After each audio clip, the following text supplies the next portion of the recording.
The apartment on Cedar Avenue smelled like instant coffee and loneliness. Judith Ross sat at her kitchen table, a rickety IKEA thing she'd bought after selling the oak dining set from the old house, and stared at the phone bill in her hand. $73. She'd budgeted $65. Somewhere, somehow, she'd miscalculated again. Outside the narrow window, South Minneapolis was waking up.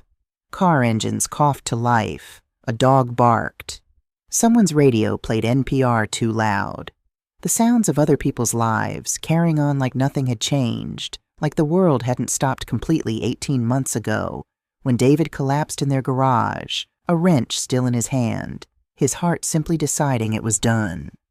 42 years of marriage, over in the time it took her to walk from the kitchen to find him already gone. Judith folded the bill and tucked it into the drawer with all the others, the medical bills from David's emergency care that insurance barely touched, the mortgage statements from a house she no longer owned, the final notice from the life insurance company showing a payout that covered the funeral, and exactly nothing else. She checked her watch. 7:15 a.m. Time to get ready for work. The face in the bathroom mirror looked older than 64. When had that happened? The gray had taken over completely now, her hair cut short because she couldn't afford the salon anymore. She'd learned to do it herself with kitchen scissors, and it showed. The lines around her eyes had deepened, carved by grief and worry in equal measure. Her phone buzzed. A text from Emily in Seattle. "Can you send $200? Rent due and I'm short. We'll pay back next month." Judith's jaw tightened. Emily had said that last month too, and the month before. The payback never came. She typed, "Honey, I'm tight this month too. Maybe call your brother?" 3 dots appeared, then disappeared. No response. Judith pocketed her phone and finished getting dressed. The navy blue cardigan David had always liked, the sensible slacks from Target, the walking shoes her doctor insisted on for her hip. She grabbed her purse, locked the apartment door, 2 deadbolts now, after someone broke into 3B, and headed for the bus stop. The Route 5 took her through downtown, past the old buildings she and David used to admire on their anniversary dinners, back when they could afford anniversary dinners. She got off 2 stops early, like she did every morning. Her doctor said walking was good for her hip. The truth was, it also saved her $3 a week on bus fare, and $3 mattered now. That's when she saw him. He sat on the same bench outside the Central Library, exactly where he'd been yesterday morning, and the morning before that, and every morning for as long as she'd been taking this route. An older black man, maybe early 70s, with a white beard that looked like it had been carefully trimmed despite his circumstances. He wore a faded military jacket. Army, she thought, though she couldn't quite make out the patches, and held a paper cup in weathered hands. He never called out to passers-by, never held a cardboard sign. He just sat there with quiet dignity, occasionally reading newspapers people left on the bench, his eyes tracking the words with the focus of someone who'd once done a lot of reading. Something about him reminded Judith of her father. The straight posture, maybe, or the way he seemed comfortable in silence. She'd walked past him 50 times, maybe more. This morning, for reasons she couldn't quite name, she stopped. Her wallet held 2 20s, a 5, and 3 1s. The 20s had to last until Friday. Groceries, co-pay for her hip medication, bus fare. The 5 was supposed to be for emergencies. Judith pulled out the 5 and dropped it in his cup. The man looked up and his eyes caught hers. Brown, deep-set, intelligent. Sad in a way that suggested he'd seen more than his share. "God bless you, ma'am," he said quietly. "You have a kind heart." His voice had a smoker's rasp, but careful diction. Someone who'd been educated once upon a time.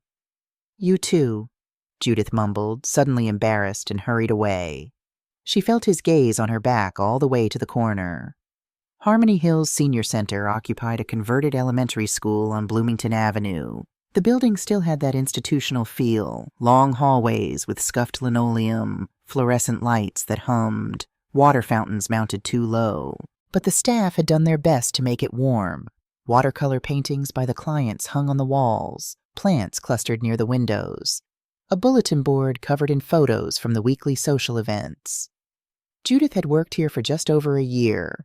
Receptionist, $13 an hour, 25 hours a week. It wasn't much, but after David died and the bills swallowed everything, she'd needed something, anything. The director, Linda Hartwell, had taken a chance on a widow with a business degree from 1982 and no recent office experience. "Morning, Judith." Linda breezed through the lobby at 8:45, all polished professionalism in her gray pantsuit, her dark hair cut in a sharp bob. At 45, she had the kind of effortless authority that made people trust her immediately. The board loved her. The clients loved her. In 8 years as director, she'd doubled Harmony Hill's funding and tripled their programming. "Morning, Linda. How was your weekend?" "Quiet," Judith said, which was true and also all she wanted to say. Linda smiled sympathetically. She knew about David, knew about Judith's situation, and continued to her office. The morning routine unfolded. Unlock the front doors at 9, greet the early arrivals, mostly the men who came for coffee and the newspaper, answer calls, direct visitors to the right programs. Judith knew most of the clients by name now. Mr. Patterson, who did the crossword in pen. Mrs. Okoye, who came for the exercise class and stayed to gossip. The Lindstrom twins, 86 years old and still arguing about everything. Around 10:30, a young woman with bright red hair emerged from the administrative hallway carrying a stack of folders. Ashley Brennan, the new bookkeeper. She'd been hired 4 months ago after old Mr. Chen retired. "Morning, Judith. Coffee still hot?"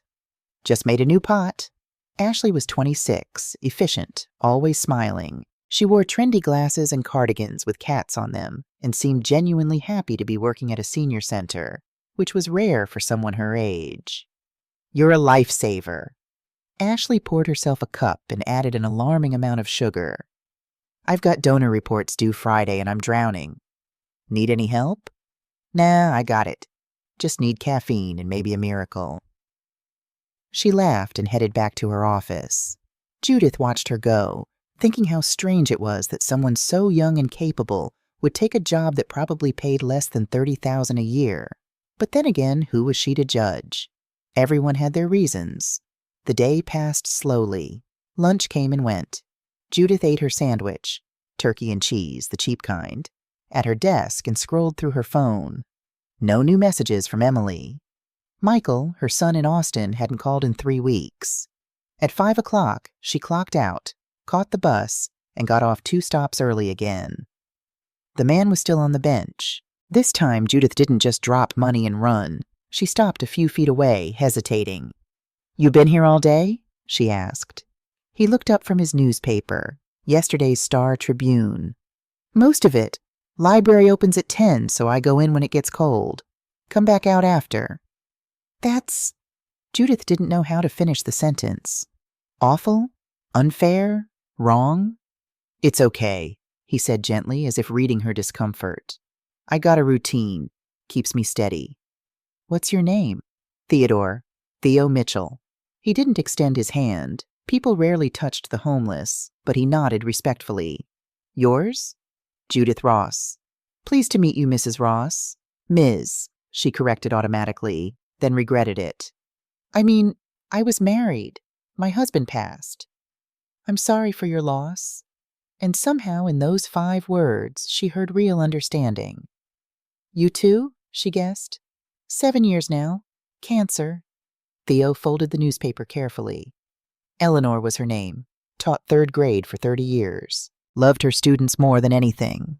They stood in the autumn air, 2 strangers bound by grief, and for a moment the city noise faded to nothing. "I should..." Judith gestured vaguely toward the bus stop. "Of course. You have a good evening, Ms. Ross." She walked away, and this time she didn't feel embarrassed. It became a routine. Every morning Judith got off 2 stops early. Every morning Theo was on his bench. She'd drop whatever cash she could spare, sometimes $5, sometimes just the quarters from her coat pocket, and they'd talk. 5 minutes at first, then 10, then 15. She learned he was 72, that he'd served in Vietnam, that after the war he'd come home to Minneapolis and joined the police force, eventually making detective. 28 years on the job before he retired. "What happened?" Judith asked one chilly October morning, 3 weeks into their routine. How did you... She gestured at the bench, unable to finish. Theo didn't seem offended. Eleanor got sick. The cancer treatments cleaned us out, even with insurance, you know how it is. Then after she died, I found out our financial advisor had been running a scam. My pension, our savings, all of it gone. By the time the court sorted it out, I'd lost the house. Thought I could bounce back, but he shrugged. 72's not young. Nobody wants to hire an old ex-cop with no references. Judith's throat tightened. That's not right. No, Theo agreed. But it's real. She told him about David, about the medical bills and the funeral costs and selling the house, about her children, Emily, who resented her for reasons Judith had never quite understood, and Michael, who called twice a year and always needed something. You raised them alone? Theo asked. Mostly. David worked long hours. I was the one at soccer games, parent-teacher conferences, emergency room visits when Michael broke his arm jumping off the garage roof. She smiled despite herself. Emily used to tell people I was too much, too involved, too worried. Now she won't even call unless she needs money. Theo's expression was thoughtful. Children don't always appreciate sacrifice while it's happening. Sometimes they resent it instead. Why? Because it makes them feel guilty, like they owe you something they can't repay. The words settled over Judith like cold water. She'd never thought of it that way. One morning she noticed Theo had a small notebook, spiral-bound, the cheap kind from a dollar store. He was writing in it with a stub of a pencil, his handwriting cramped and precise. What's that? She asked. Just keeping my mind sharp, he said, tucking it into his jacket. Old habits. Used to take notes on everything when I was a detective. Can't seem to stop. Judith smiled. You miss it? The job? Every damn day. He looked at her seriously. You know what I miss most? Feeling useful. Like I had a purpose. Now I'm just... He gestured at himself, the bench, the cup. Furniture. You're not furniture to me, Judith said firmly. You're the best part of my morning. Theo's eyes grew bright. He looked away quickly, clearing his throat. That's kind of you to say. But Judith meant it. In this strange, small friendship, she'd found something she hadn't realized she'd lost. Someone who saw her, really saw her, not as a receptionist or a widow or someone's mother, but as Judith, a person. She suspected she'd given him the same gift. On a gray Tuesday in late October, Judith arrived at Harmony Hills at 8:40, earlier than usual. The bus had been running ahead of schedule. The lobby was empty, the lights still dim. Linda's office door was slightly ajar. Unusual. Linda was meticulous about closing it. As Judith set down her purse, she heard Linda's voice from inside, tense and low. I told you, she doesn't know anything. She's just a receptionist. No, there's no way she saw. Yes, I'll handle it. Judith froze. Was Linda talking about her? Before she could move, Ashley appeared from the hallway, carrying her laptop bag. Oh, Judith, you're early today. Her voice was too loud, almost startled. Linda's door swung fully open. She stood in the doorway, phone still to her ear, her expression flickering through surprise before settling into a bright smile. Judith, I didn't hear you come in. She covered the phone. Just finishing up a call. Morning staff meeting in 20 minutes, okay? Of course, Judith managed. Linda closed the door with a soft click. Ashley hovered nearby, her smile a bit too fixed. So, early bird gets the worm, huh? The bus was running fast. Ah, yeah, that happens. Ashley shifted her laptop bag. Well, I better. Lots to do before the meeting. See you in there? She hurried down the hall to her office. Judith stood alone in the lobby, her heart beating too fast. She doesn't know anything. She's just a receptionist. Maybe it wasn't about her. Maybe it was about someone else. Maybe she was being paranoid. But Judith had spent a year watching people at this job, and she knew when something felt wrong. That afternoon, Mrs. Eleanor Whitmore came to the reception desk. At 78, she was one of Harmony Hill's most generous donors. Her late husband had made a fortune in medical devices, and she'd been giving to the center for years. "Judith, dear, I have a question about my tax receipt." She pulled out a letter from her purse. "I donated $5,000 back in June, but this receipt says $3,500. Do you think it's an error?" Judith's stomach nodded. "Let me check with accounting. Can I make a copy of this?" "Of course." Before Judith could move, Ashley appeared, seemingly out of nowhere. "Mrs. Whitmore, I thought I heard your voice." Her smile was brilliant. "What brings you by?" "Oh, Ashley, hello. I was just asking about, let me guess, the tax receipt. I actually caught that error this morning. Clerical mix-up on my end. I'll have a corrected one mailed to you by Friday. I'm so sorry for the confusion." Mrs. Whitmore looked relieved. "Oh, wonderful. I thought I was going crazy." "Not at all. Totally my fault." Ashley gently guided Mrs. Whitmore toward the door. "I'll get that sorted right away. You have a lovely afternoon." After Mrs. Whitmore left, Judith said carefully, "That's the second donor this week with a receipt issue." Ashley's smile didn't waver, but something flickered in her eyes. "Is it? I'll have to review my process. Thanks for flagging it, Judith." She disappeared back to her office. Judith sat at her desk, staring at her computer screen without seeing it. 2 donors, both with receipts showing less than they'd actually donated. Clerical errors. Maybe. Over the next 2 weeks, Judith started paying attention. She noticed things. A man in an expensive charcoal suit visited twice, going straight to Linda's office without checking in.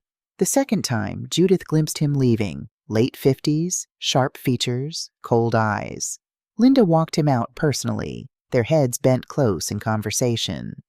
"Who was that?" Judith asked casually after he left. "Oh, just a consultant. Budget stuff." Linda's tone was breezy, but she didn't quite meet Judith's eyes.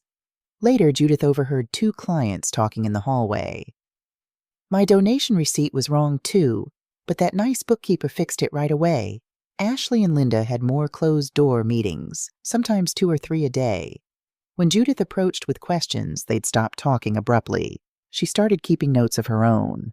Nothing dramatic, just dates, times, observations. Oct 23. Man in gray suit, 2 p.m. didn't sign in Oct 25. Third donor. Mr. Paulson mentioned receipt error. I am 88.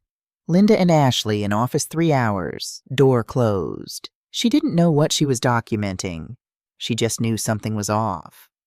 On Friday evening, as Judith left work and walked to her bus stop, she noticed a dark blue sedan parked across the street.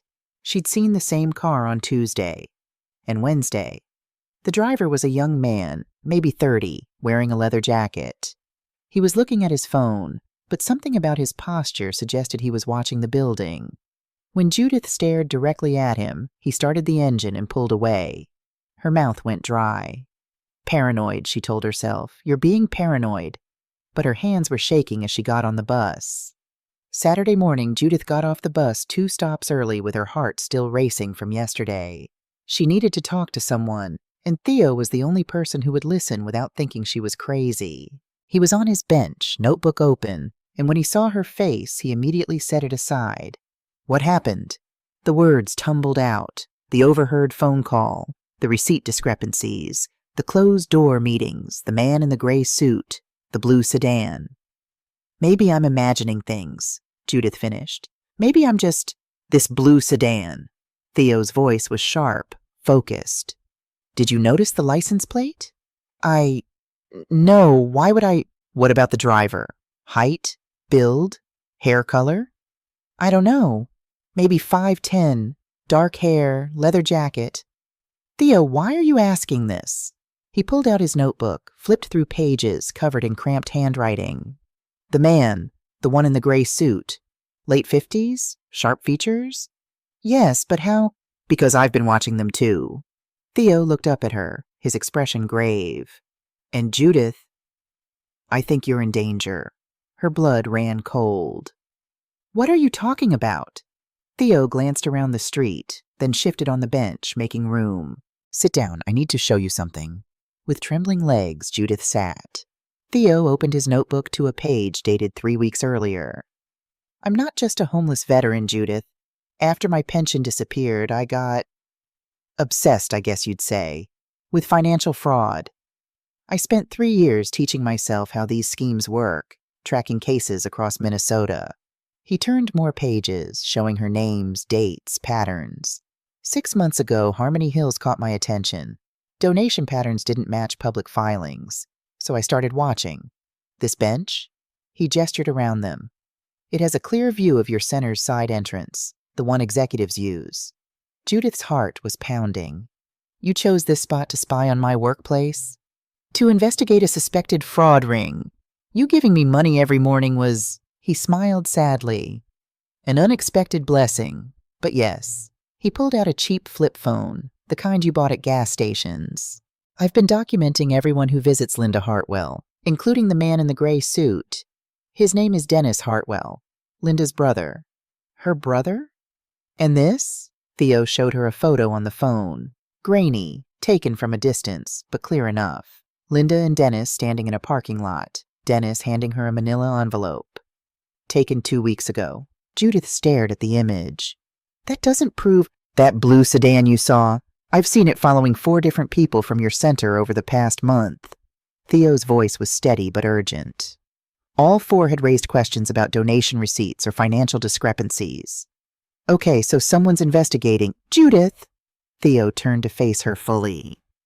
3 of those 4 people have had accidents in the last 6 weeks. Marion Jeffries, car crash, totaled her vehicle. She survived, but won't talk about donations anymore. Robert Nguyen, house fire, lost everything, moved out of state. Patricia O'Connor fell down her stairs, broke her hip, now she's in assisted living. The street seemed to tilt. You think someone hurt them? The 4th person, Margaret Daly, stopped asking questions after Patricia's accident, drew all her money out of Harmony Hills programs and switched to a different center. Judith couldn't breathe. This is insane. You're saying Linda, my boss, who's been nothing but kind to me, is running some kind of criminal operation and hurting people who notice? I'm saying the pattern is there. I'm saying I was a detective for 28 years and I know what organized fraud looks like. Theo closed his notebook. And I'm saying that phone call you overheard. She doesn't know anything. She's just a receptionist. Means they're watching you now, too. But I haven't done anything. I haven't accessed files or confronted anyone. You've been friendly with Ashley. You've noticed the receipt problems. You exist and you're observant. For people running a sophisticated fraud operation, that's enough to make you a liability. Judith stood up abruptly, her hip protesting. I need to go to the police. With what evidence? Photos of a woman talking to her brother? Accidents that look like accidents? They'd think you're paranoid or that I put these ideas in your head. Theo stood too.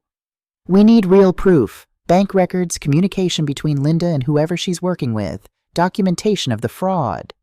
How are we supposed to get that? I don't know yet. But Judith, I need you to promise me something. He grabbed her arm gently. Don't go digging on your own. Don't confront anyone. And for God's sake, be careful. These people have already hurt others to protect their operation. You're scaring me. Good. You should be scared. Fear keeps you alert. He released her arm. Come back tomorrow. I'll have a plan. But until then, act normal. Don't let them know you suspect anything. Judith walked to work in a daze, Theo's warnings echoing in her mind. Act normal. But how was she supposed to act normal when she'd just learned her workplace might be run by criminals? When her boss might have ordered a tax on people who asked too many questions? When she might be next? She pushed through Harmony Hills' front doors at 8:55, 5 minutes before her shift. Linda was in the lobby, chatting with Mr. Patterson about the Vikings game. Morning, Judith. Her smile was warm, genuine. How was your weekend? And Judith heard herself say, voice steady, smile in place. Quiet. How was yours? Sunday morning found Judith sitting in a vinyl booth at Mickey's Diner, 3 miles from her apartment and nowhere near the library bench. Theo had insisted they meet somewhere different, somewhere they wouldn't be expected. He slid into the booth across from her at exactly 9:00 a.m., carrying a worn backpack. He'd cleaned up, shaved, hair combed back, And without the context of the bench and the paper cup, he looked like any other retired professional meeting a friend for breakfast. "You came," he said, relief evident in his voice. "You thought I wouldn't?" "Thought you might have decided I was crazy. Thought maybe you'd convinced yourself it was all coincidence." He flagged down the waitress, ordered coffee and scrambled eggs. Judith asked for the same, though her stomach was too knotted to eat. When the waitress left, Theo pulled out his notebook and a cheap tablet, the kind sold at Walmart for $50. "I spent yesterday organizing everything I've gathered over 6 months." He opened the tablet to a spreadsheet. Harmony Hill's publicly filed tax documents show total donations last year of approximately $550,000. But when I cross-referenced with donor obituaries, memorial notices, and community foundation reports, the actual donations appear to be closer to $800,000. Judith stared at the numbers. That's $250,000 missing. Per year. If the pattern holds, and I think it started when Linda became director 8 years ago, we're looking at somewhere around $2 million stolen. The coffee arrived. Judith wrapped her hands around the mug, needing the warmth. How does it work? How do they steal that much without anyone noticing? Theo pulled up another document. Shell companies. Dennis Hartwell runs a consulting firm called Midwest Senior Services. On paper, they provide financial management and fundraising services to nonprofits. In reality, I think they're a pass-through. Donations come in, get processed through the shell company, and a percentage never makes it to Harmony Hill's actual accounts. But the donors get receipts. Correct receipts initially. Then Ashley, the bookkeeper, issues amended receipts showing lower amounts. Most donors don't notice. The ones who do. He didn't need to finish the sentence. Judith thought of Mrs. Whitmore, of Mr. Paulson, of the others who'd mentioned discrepancies. Ashley has to be involved. She's the one correcting all the receipts. That's what I thought, too. Theo's expression was troubled. "But I've been watching her, Judith, and something doesn't add up." "What do you mean?" "Her behavior. When she's with Linda, she seems confident, efficient. But twice I've seen her alone in her car after work, and both times she was crying. Really crying, not just stressed. And last week I saw her throw up in the parking lot before going inside." "Maybe she feels guilty." "Maybe. Or maybe she's scared." Theo pulled up a photo on his phone. Ashley standing outside a coffee shop, looking over her shoulder nervously. People involved in fraud by choice don't usually look terrified. "So what are you saying? She's being forced?" "I'm saying we need to find out. And you're the only one who can do that." Judith's stomach dropped. "Me?" "You work with her every day. You can befriend her, get her to open up. If she's a victim, she might be willing to help us. If she's a willing participant," he shrugged, "at least we'll know." "Theo, I can't just... I know it's dangerous. I know I'm asking a lot. But Judith, we need someone on the inside, and you're already there." He reached across the table, his hand stopping just short of hers. "If you say no, I understand. But then we go to the police with what we have, which probably isn't enough, and you become a witness in an investigation that could take years, during which time you're still in danger." The eggs arrived. Neither of them touched them. "If I do this," Judith said slowly, "how do I protect myself? If they're already watching me, you don't do anything suspicious. You don't access files, don't ask direct questions about finances. You just be kind to Ashley. The way you've been kind to me. People talk when they feel safe. It was manipulative, and they both knew it. But Judith thought about Marion Jeffrey's car crash, Robert Nguyen's house fire, Patricia O'Connor's broken hip. She thought about being next. "Okay," she whispered. "I'll try."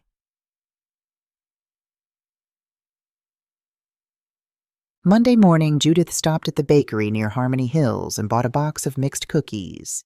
The good kind, not the cheap store brand. It took $15 she didn't really have, but Theo was right. People opened up when they felt cared for.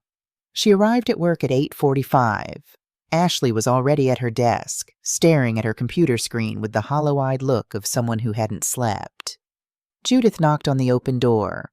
Morning. I brought cookies. Thought we could all use some sugar to start the week. Ashley looked up, surprised. Oh, that's really sweet, Judith. You didn't have to. I know, but I wanted to. Judith stepped inside, set the box on Ashley's desk.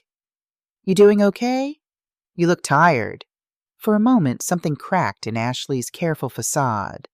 Her eyes grew bright, and Judith thought she might cry. Then she blinked hard, forcing a smile. Just didn't sleep great. Bad dreams. I get those too. Since my husband died, sometimes I wake up at 3 a.m. and can't get back to sleep. Judith sat in the chair across from Ashley's desk without being invited, making it casual. My doctor says it's anxiety. Recommended meditation, but honestly, I just end up thinking about bills. Ashley laughed. A real laugh, surprised out of her. God, same. I tried one of those meditation apps and spent the whole time calculating how much my student loans were accruing in interest per minute. How much do you owe, if you don't mind me asking? $87,000? Ashley said it flatly, like a prison sentence. Bachelor's in accounting, master's in finance, all so I could make $32,000 a year at a nonprofit. Judith winced. That's brutal. Yeah, well. Ashley grabbed a cookie, bit into it without seeming to taste it. My mom got sick while I was in grad school. Ovarian cancer. She didn't have great insurance, so I helped with her bills. Then she died anyway, and I inherited her medical debt on top of my own. Oh, Ashley, I'm so sorry. It is what it is, but her voice cracked slightly. Linda's been understanding. She gave me a signing bonus when I started here, $10,000, said it was for recruitment and retention. It kept me afloat. $10,000. That was unusual. Nonprofits didn't usually have that kind of discretionary money, unless they were skimming donations. Judith kept her expression sympathetic. That was generous of her. Yeah. Ashley stared at her computer screen. Really generous. Something in her tone made Judith's instincts prickle. Not gratitude. Something closer to resignation. Or fear. Before Judith could probe further, Linda's voice called from the hallway. Ashley, do you have those donor reports ready? Ashley's entire posture changed. Shoulders back, smile fixed in place. Almost done. I'll bring them in 15 minutes. Perfect. Linda appeared at the doorway, saw Judith, and her smile widened. Judith, I see you brought treats. You're too good to us. Just cookies, Judith said, standing. I should get back to reception. As she left, she glanced back. Ashley was staring at her computer again, but her hands were shaking.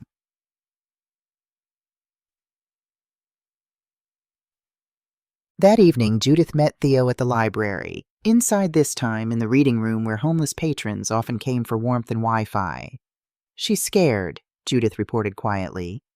Something about her mother's medical debt, student loans. Linda gave her a $10,000 signing bonus. Theo's expression darkened. That's how they do it. Find someone desperate, give them money they desperately need, then they're compromised. If Ashley tries to report the fraud, she'd have to admit she took money she probably suspected wasn't legitimate. You think Linda planned that? I think Linda is very, very smart. Theo pulled out his notebook. Which is why we need to be smarter. I have a contact, someone from my old precinct. He's willing to pull bank records for Dennis Hartwell's company, but he needs probable cause. We need something concrete. Like what?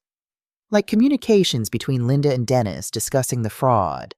Like documentation of the shell company transactions. Like... He stopped abruptly, his gaze fixed over Judith's shoulder. What? Don't turn around. The man who just walked in. Gray hoodie, sitting at the computer terminal. Judith's heart rate spiked. What about him? That's the driver of the blue sedan. Twist number 2, the impossible observer. Judith's hands went numb. Are you sure? Positive. Same build, same leather jacket under the hoodie. Theo stood smoothly. Come with me. Walk casual. We're just leaving. They exited through the side door. Theo led her down the block, around a corner, into a coffee shop. Once inside, he pulled out his phone and sent a quick text. Who are you texting? Someone who needs to know that guy is at the library. Theo looked at her seriously. Judith, I need to tell you something, and you're going to think I'm paranoid or crazy or both. After everything else, try me. I'm not working alone. I haven't been for months. Judith stared. What? Remember I told you I was a detective? Some of us stay in touch.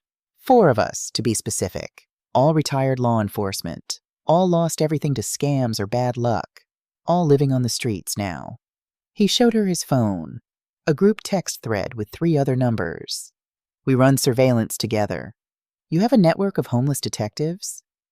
Homeless is just camouflage. People don't see us. We're invisible, which makes us perfect for observation. He pulled up photos on his phone, different angles of Linda, Dennis, the man in the gray hoodie. Marcus was FBI before he lost his pension.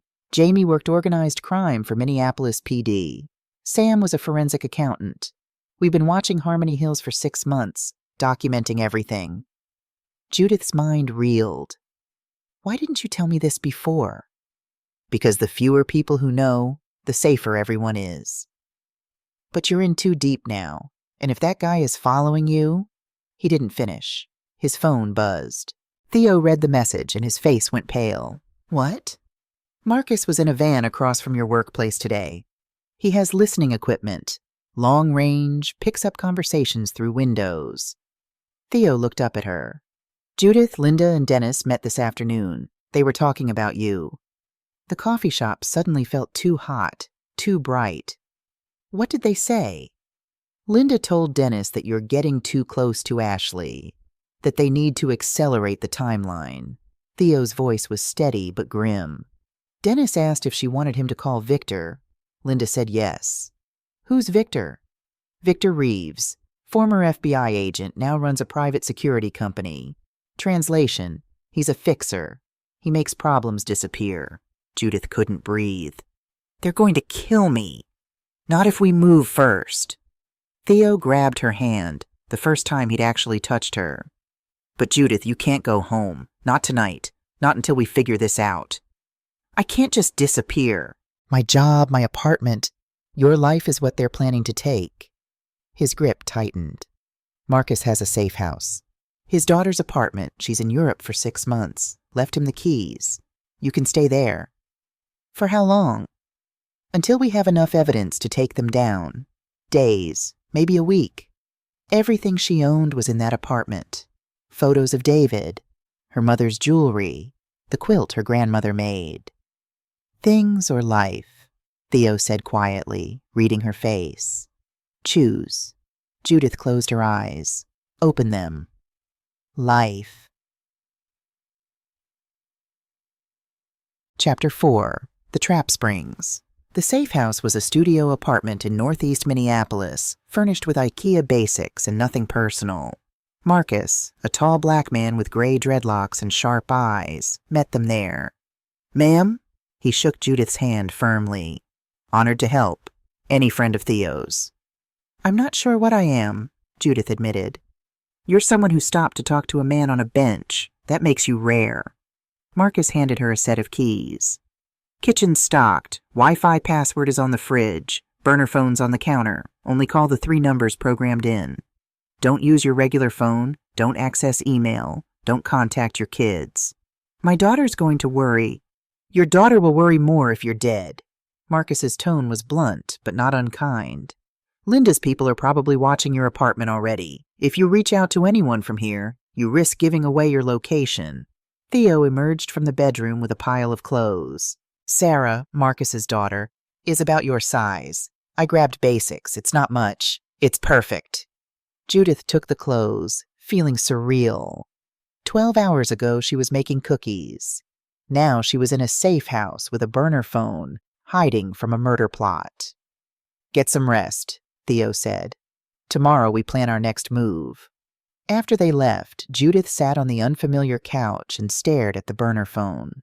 She thought about calling Emily, just to hear her voice, just to tell her daughter that she loved her, in case... No. She set the phone down. If this went wrong, the last thing Emily would know was that her mother had been too stubborn, too nosy, and it had gotten her killed. If it went right... Judith didn't let herself finish that thought. Wednesday afternoon, Theo called the burner phone. "We have a plan. You're not going to like it." "Tell me anyway." "We use you as bait." Judith's stomach dropped. "Excuse me?" "Hear me out. Victor's been hired to take care of the problem. That's you. He's going to make a move, probably at your apartment. If we let him think he succeeded, Linda and Dennis will relax. They'll get sloppy." "Theo, I'm not going back to my apartment so someone can murder me." "Not you, Jamie." "What?" "Jamie's about your height, your build. We give her your keys, your coat. She goes to your apartment after dark. From a distance, she looks like you. Victor makes his move. But Marcus and I will be watching. We intervene before anything happens. We capture Victor. We get him to talk. And if something goes wrong? Jamie's been shot at by better men than Victor Reeves. She's volunteering." Theo paused. "But Judith, I won't do this without your permission. It's your life we're using as bait." Judith thought about Mrs. Whitmore's receipt, about Ashley's shaking hands, about Marion Jeffries and Robert Nguyen and Patricia O'Connor, about David, who'd always said, "Sometimes you have to stand up, even when you're scared." "Do it," she said.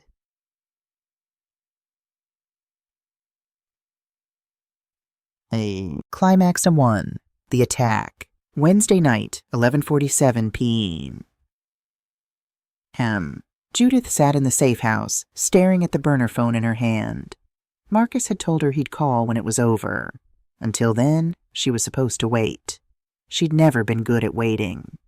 11:52 p.m. The phone rang. "It's happening." Marcus's voice was low, controlled. "Victor just entered your building. You're on speaker. Theo and Jamie can hear you." "Jamie, you okay?" Judith asked. "Born ready, sweetheart." Jamie's voice had a Texas drawl. "I got this." Judith listened to her own death unfold. Marcus from his van. "Victor's on the stairs. 2nd floor. 3rd floor. Jamie, he's 10 seconds out." The sound of a door unlocking. Her door. Her apartment. Footsteps in the hallway. Then the crash of the door being kicked open. Judith's heart stopped. Sounds of a struggle, but wrong sounds. Too many people. Not Jamie fighting Victor. Victor fighting multiple people. "FBI, don't move. Get on the ground." "What the hell?" That was Marcus. "Theo, that's not our op..." Jamie's voice, confused. Then chaos. Shouting. More footsteps. The click of handcuffs. A woman's voice, authoritative. "Victor Reeves, you're under arrest for attempted murder. Conspiracy to commit fraud." Marcus. "Who the hell are you people?" "FBI? Who the hell are you?" Judith stood, grabbed her keys, broke Theo's cardinal rule, and ran. She arrived at her apartment building to find it surrounded by FBI vehicles, lights flashing, agents everywhere, yellow tape cordoning off the entrance.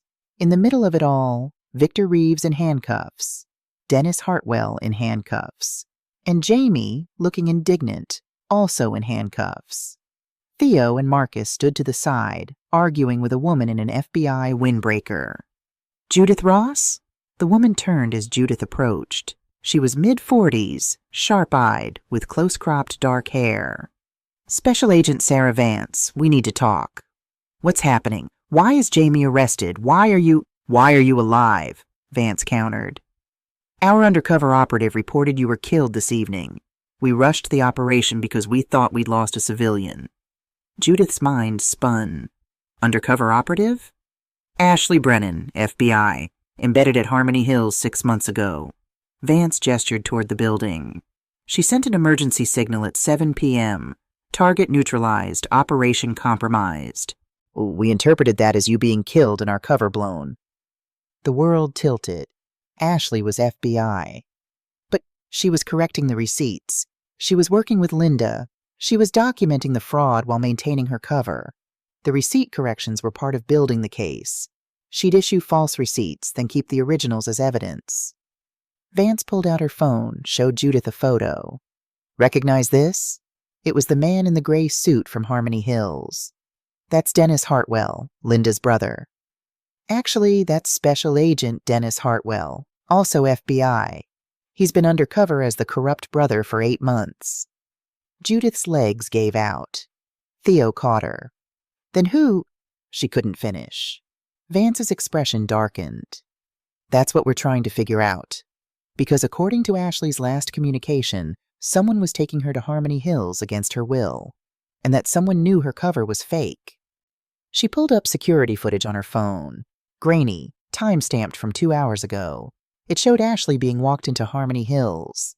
Behind her, forcing her forward, was a figure in a dark coat. Vance zoomed in on the figure's face. Judith's blood turned to ice. The face was young, female, familiar. Emily, her daughter. No, Judith whispered. No, that's impossible. But even as she said it, pieces were clicking into place. Emily's sudden interest in her job last spring. Emily asking detailed questions about Harmony Hills operations. Emily, who had a degree in computer science and worked in fintech in Seattle. Emily, who always needed money, who always resented Judith for not having enough to give. Mrs. Ross, Vance said gently, when was the last time your daughter visited Minneapolis? Judith's voice came from very far away. April, I took her to Harmony Hills, introduced her to Linda. And does your daughter have any connection to financial technology? Database management? Shell company creation? Oh God, oh God, oh God, oh God. Theo's arm tightened around her shoulders as Judith started to shake. Agent Vance, Theo said quietly, if Emily Ross is holding your undercover agent at Harmony Hills right now, we need to move, fast. Vance was already barking orders into her radio, and Judith, standing in the flashing lights, watching FBI agents prepare to arrest her own daughter, felt her heart shatter into pieces she knew would never fully fit back together. The FBI tactical van smelled like coffee and tension. Judith sat squeezed between Theo and Marcus, watching Agent Vance coordinate with her team through a headset. Thermal imaging shows 3 people inside Harmony Hills. Main office, 2nd floor. Vance looked at Judith. That's Linda's office? Judith nodded, her throat too tight to speak. Can you confirm one of them is your daughter? Judith stared at the laptop screen showing the building's heat signatures. 3 figures. One of them was Emily, one was Ashley, and the third signature is Linda Hartwell, Judith said. She's there too. Vance frowned. Why would Emily take both of them? If she knows Ashley's FBI, why not just run? Because Emily's smart, Theo said quietly. She's using them as leverage. Or she's tying up loose ends. Judith's stomach lurched. We have audio. A young tech agent adjusted his equipment. Brennan's wire is still active. Static filled the van, then voices. Tell you again, I don't know where the offshore accounts are. Linda's voice, high-pitched with fear. Liar! Emily. Definitely Emily. But there was something in her voice Judith had never heard before, a cold rage that made her sound like a stranger. You set up the shell companies, Linda. You're the one who created Midwest Senior Services. Where is the money? Dennis handled all of that. I just signed the papers he gave me. A sharp crack. The sound of something hitting a desk. Your brother is FBI, you idiot. He was never helping you. He was building a case against you. Emily's laugh was bitter. God, you're even dumber than I thought. Silence. Then Linda crying, What are you talking about? Dennis would never... Dennis Hartwell is Special Agent Dennis Hartwell. So is your precious bookkeeper, Ashley. You've been under investigation for 8 months and you were too arrogant to notice. More crying. Then Ashley's voice, steady despite the circumstances. Emily, you don't have to do this. Put down the gun. We can talk. Shut up. You don't get to talk to me like you're in control. A pause. You know what the funny thing is? I almost got away with it. 2 more months and I'd have had everything transferred to the Cayman accounts. $2 million and I'd disappear. But then you had to go and be FBI. How did you know? Ashley asked. Your cover story. You told my mother your mom died of medical debt. But I ran a background check when I first started working with Linda. Standard procedure when you're committing fraud. Your mother's alive and well in Phoenix. The second you mentioned her medical bills to Judith, I knew something was off. In the van, Vance went pale. Shit, we should have caught that. Judith barely heard her. She was staring at the laptop, trying to reconcile the voice on the recording with the little girl who used to bring her dandelions from the yard. Mrs. Ross. Vance touched her shoulder. I need to know, is your daughter violent? Has she ever hurt anyone? No, never. Judith's voice broke. She's my daughter. Ma'am, she has a gun. She's holding 2 people hostage. I need to know what we're dealing with. Theo spoke before Judith could. Emily's desperate and cornered. That makes her dangerous, but it doesn't make her a killer. Not yet. Not yet, Vance echoed grimly. The radio crackled. Tactical team in position. Windows blocked. No clean shot. Permission to breach? Vance hesitated, and Judith made a decision that would change everything. No, she said. Everyone turned to stare. Absolutely not, Vance said. Mrs. Ross, we have protocols. She's my daughter. She won't hurt me. You don't know that. Yes, I do. Judith stood, her hip protesting, her hands shaking but her voice steady. Let me go in. Let me talk to her. That's not how this works. Then make it work. Judith's voice cracked. Because if you send in tactical, someone gets hurt. Maybe Emily shoots Ashley. Maybe your agents shoot Emily. Either way, people die. But if I walk in there, just me, no guns, no agents, maybe I can get through to her. Vance and Theo exchanged a look. It's too dangerous, Theo said. Everything about this is dangerous. Judith met his eyes. But Theo, you asked me once why I stopped at your bench. You remember what I said? You said I reminded you of your father. I said you reminded me that people are worth seeing, worth stopping for. She looked at Vance. Emily's done terrible things, but she's still my daughter. And if there's any chance I can end this without anyone dying, I have to try. Vance was quiet for a long moment.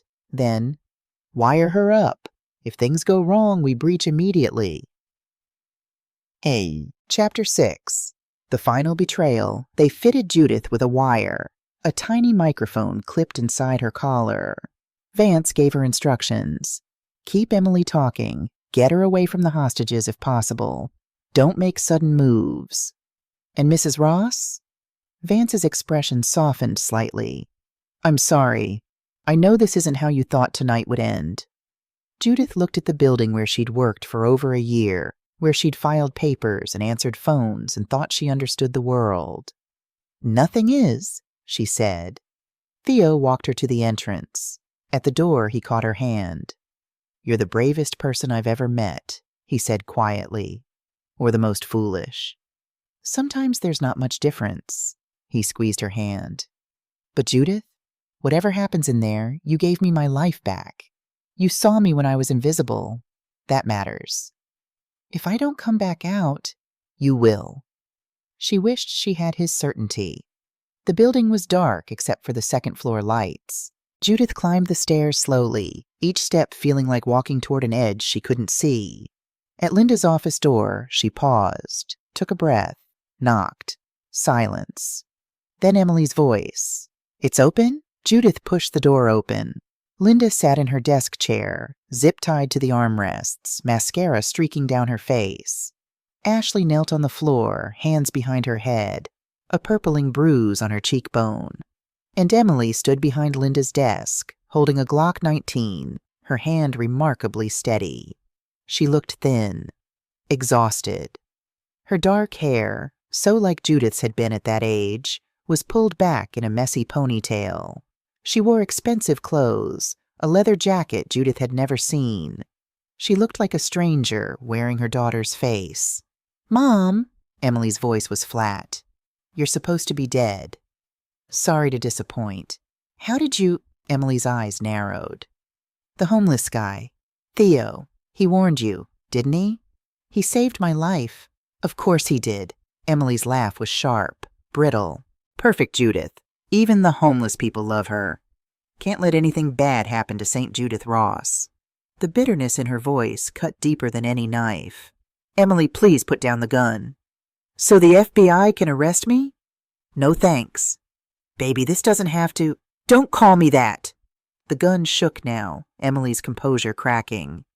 Don't you dare stand there and call me baby like you have any right. Like you haven't destroyed my entire life. Ashley started to move. Emily swung the gun toward her. Stay down. Ashley froze. Judith took a careful step forward. Emily, look at me. Just me. Emily's red-rimmed eyes found hers. You think I destroyed your life? Judith kept her voice soft, non-threatening. Tell me why. Help me understand. You want to understand? Emily's voice rose. Fine. Let me paint you a picture, Mom. Let me tell you what it's like growing up with Judith Ross as a mother. Linda whimpered. Emily ignored her. You worked 3 jobs to put me through college. You never bought yourself anything. You wore the same coat for 10 years.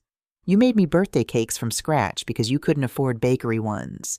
You sacrificed everything, constantly. And you know what that made me? Judith waited. Guilty! Emily shouted. Every single day of my life, I felt guilty. Guilty for needing school supplies. Guilty for wanting a prom dress. Guilty for existing and costing you money you didn't have. Tears streamed down Emily's face now, but the gun never wavered. And when Dad died, when you finally had a chance to stop struggling for 5 seconds, you know what you did? You paid his medical bills. You gave him a proper funeral. You sold our house and paid off everything you could. And then you moved into a shithole apartment and got a job making $13 an hour, and you just kept being good. Emily, I asked you for $50,000 last year, remember? Dad had just died. You had the life insurance money. $50,000, Mom, to pay off my student loans so I could breathe for the first time in my adult life. Judith remembered. I told you I needed that money for retirement. You told me you needed it more than I did, that you had to think about your future.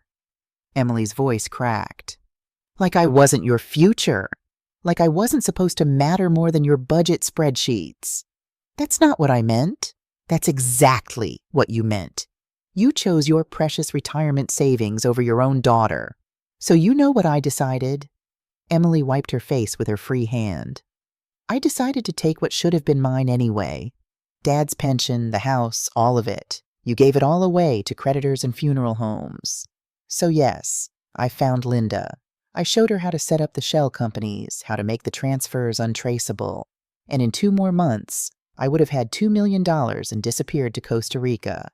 She laughed, wild and broken. But even that got ruined, because you couldn't just do your job and mind your business. You had to be nice to Ashley. You had to bring her cookies and ask about her mother. And the second you mentioned her mother's medical bills, I knew something was wrong. I knew Ashley was lying. So I ran the background check, found out she was FBI, and Emily's voice dropped to barely a whisper. And now everything's gone. The office was silent except for Linda's quiet sobbing. Judith took another step forward. You're right, she said. Emily blinked. What? You're right. I failed you. Judith's voice shook, but she kept going. I was so busy being strong, being the provider, being the martyr, that I didn't see you drowning. I made you feel like a burden instead of my daughter. And when you needed me most, I chose money over you. Don't, Emily's composure was crumbling. Don't do that. Don't try to make me feel bad for being angry. I'm not. You have every right to be angry. Judith was close enough now to see her daughter's pupils, dilated with fear and adrenaline. But Emily, baby, you haven't killed anyone yet. You're holding a gun. You're scared. You've made terrible choices. But you can still stop. If I put this down, I go to prison. Yes. For 20 years, maybe more. Yes. So why would I? Climax number 2. The standoff. Because you'll be alive. Judith's voice broke. You'll be alive, and someday, maybe not for years, maybe not until you're my age, but someday you'll have the chance to become someone else. someone who isn't defined by this moment. Emily's hand trembled violently now. I don't know how to be anyone else. I didn't either. When your father died, I didn't know how to be a widow. I didn't know how to be poor. I didn't know how to start over at 63, but I learned. And you can too. In prison, Judith confirmed. Where you'll be alive, where I can visit you, where we can try to understand each other. You'd visit me? After what I've done? Every week if they let me. Judith was crying now too, openly. Because you're my daughter, that doesn't stop. Not because you're perfect, not because you deserve it, but because that's what love is. It shows up, even when it's hard, even when it hurts. Emily's face crumpled. I wanted to hurt you, she whispered. I wanted you to feel what I felt. Small, worthless, like you didn't matter. I know. I put you on that list. The people to take care of. I told Victor to make it look like a break-in. I know. And you still... Emily's voice broke completely. You still walked in here, knowing I wanted you dead. Because I love you more than I fear you. Judith held out her hand. Please, Emily, give me the gun. Let this end. For a long, terrible moment, Emily stared at her mother's outstretched hand. Then the gun lowered, and Emily collapsed. Judith caught her as she fell, the Glock clattering to the floor. Ashley kicked it away, scrambling to her feet. Through the door, FBI agents poured in, shouting commands. But Judith heard none of it. She held her daughter on the floor of Linda Hartwell's office, felt Emily's shoulders shake with sobs, and whispered the same thing over and over. I've got you. I've got you. I've got you. Even as the agents pulled Emily away, even as they handcuffed her, even as they read her rights, Judith kept saying it. I've got you. Whether Emily heard, she'd never know. 10. Chapter 7. Aftermath and Truth. 2 months later. The sentencing hearing lasted 3 hours. Judith sat in the gallery between Theo and Marcus, her hands folded in her lap, and listened to the prosecutor detail her daughter's crimes. Conspiracy to commit wire fraud, embezzlement, money laundering, attempted kidnapping, solicitation of murder. Emily sat at the defense table in an orange jumpsuit, her hair cut short now, her face older than it had been 2 months ago. She'd pled guilty to everything. The judge, a stern woman in her 60s, looked at Emily over her glasses. Do you have anything to say before I pass sentence? Emily stood. She didn't look at Judith. I'm guilty of everything the prosecution described. I don't deny any of it. I made choices that hurt people, and I'm prepared to accept the consequences. Her voice was steady, rehearsed. But I want to apologize to the seniors whose donations I stole. You trusted Harmony Hills to help you, and I violated that trust. I'm sorry. She sat. The judge sentenced her to 15 years in federal prison, eligible for parole in 10. Emily didn't react. Judith closed her eyes and tried to breathe. The other sentences came swiftly. Linda Hartwell, 18 years. She'd known about the fraud, had actively participated, had signed documents creating the shell companies. Her attorney argued she'd been manipulated by her brother, but the evidence was clear. Linda had been a willing participant from the beginning. Victor Reeves, 25 years. Attempted murder, conspiracy, and his prior record of violence sealed his fate. The real Dennis Hartwell walked free. He'd never been Linda's brother at all, just an FBI agent playing a role so convincingly that even his supposed sister had believed it. Ashley Brennan, real name Sarah Brennan, received a commendation for her undercover work. I'm sorry, she told Judith after the sentencing. I know it doesn't help, but I'm sorry. You did your job, Judith said numbly. I befriended your daughter to gather evidence. I let her trust me, and then I used that trust to build a case against her. Ashley's eyes were haunted. That's not something to be proud of. She was going to kill people. You stopped that. You stopped that. Ashley touched Judith's arm gently. You walked into that room unarmed. That was the bravest thing I've ever seen. Judith didn't feel brave. She felt tired. Dem. 1 month later. The first time Judith visited FCI Waseca, the federal prison 2 hours from Minneapolis, Emily refused to see her. Judith sat in the visiting room for the full hour anyway, waiting at an empty table, hoping her daughter would change her mind. She didn't. The second visit was the same. Judith drove 4 hours round trip to sit alone in a room full of other families reconnecting with their incarcerated loved ones. The third visit, Emily came. She sat across from Judith at the bolted-down table, the phone receiver in her hand, and said nothing. Judith picked up her phone. Hi, baby. Emily flinched at the endearment, but didn't hang up. They sat in silence for 5 minutes. Then Emily said, through the glass, Why? Because you're my daughter. That doesn't stop. Emily's eyes filled. I tried to have you killed. I know. I stole $2 million from old people. I know. I don't deserve you visiting me. Probably not. Judith tried to smile. It felt broken. But I'm here anyway. They talked for 17 minutes. Emily cried. Judith cried. It wasn't forgiveness. It wasn't reconciliation. But it was a beginning.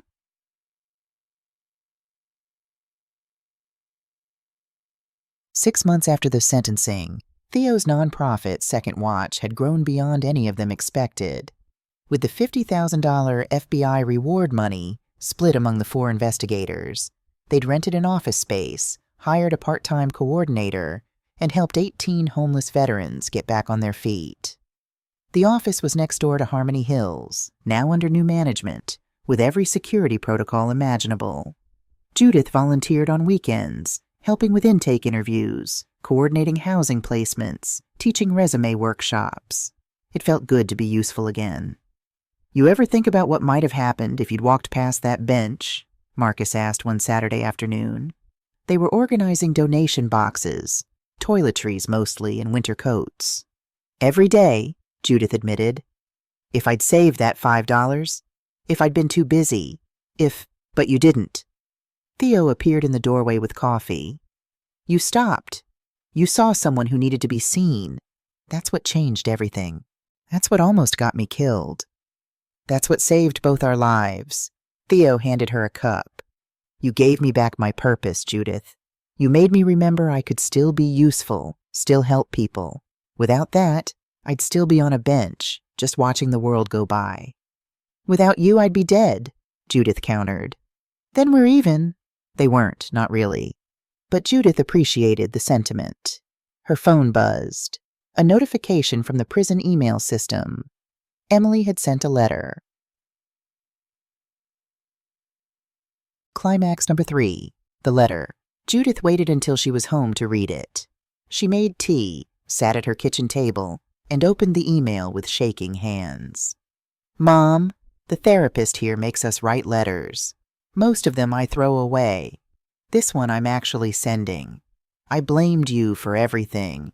For Dad dying and leaving us. For not having money. For being too good. Too selfless. Too perfect. I built a story in my head where you were the villain and I was justified in being angry. The truth is harder. I was jealous. Jealous of how people loved you without you even trying. Jealous of how you could lose everything and still wake up every morning and keep going. Jealous of how you could give $5 to a homeless man when you could barely afford groceries. I wanted to matter without having to sacrifice. I wanted the reward without the work. So I took a shortcut that hurt hundreds of people who were exactly like you, just trying to survive with dignity.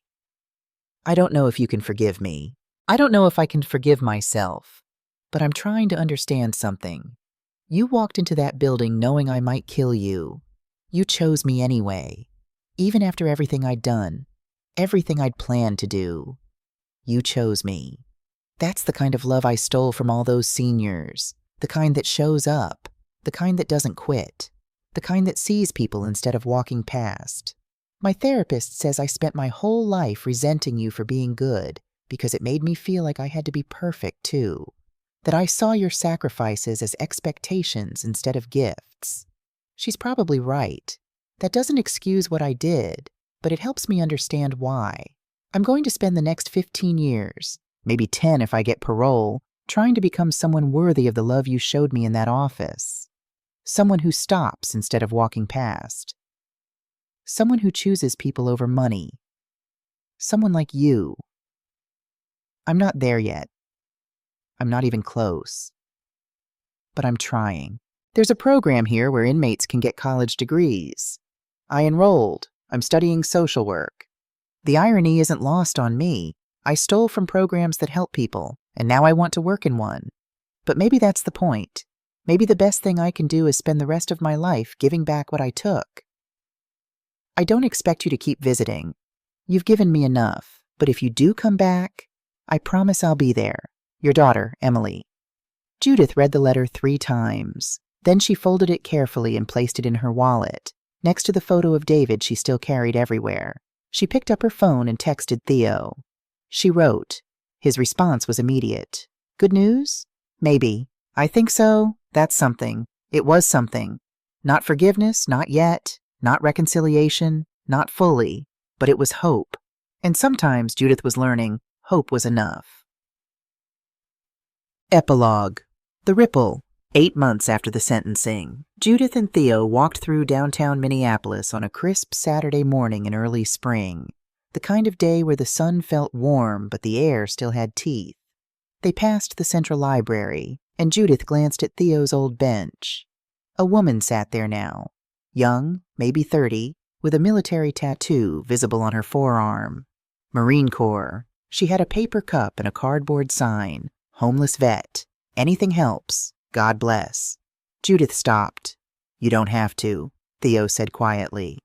I know. She pulled out her wallet and approached the bench. The woman looked up, wary, guarded, expecting judgment. Hi, Judith said. What's your name? Surprise flickered across the woman's face. Corporal Lisa Henderson, ma'am. I'm Judith. This is Theo. Judith dropped a $10 bill in the cup. There's a place called Second Watch. It helps veterans get back on their feet. Housing, job placement, counseling. Here's a card. Lisa took the card suspiciously. What's the catch? No catch, just people who want to help. Judith smiled. Someone helped us once. We're passing it forward. Lisa stared at the card. Thank you? You're welcome, Corporal. As they walked away, Lisa called after them. Hey, will you be back this way? Judith turned.